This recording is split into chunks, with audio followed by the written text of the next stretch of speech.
ఎడమ చేతను శివుని విల్లును ఎత్తిన రాముడే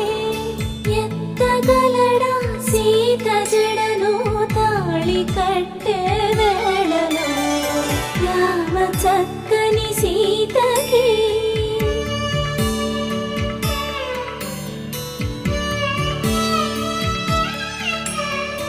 ఎర్ర జాబిలి చేయి రాముడేడని అడుగుతుంటే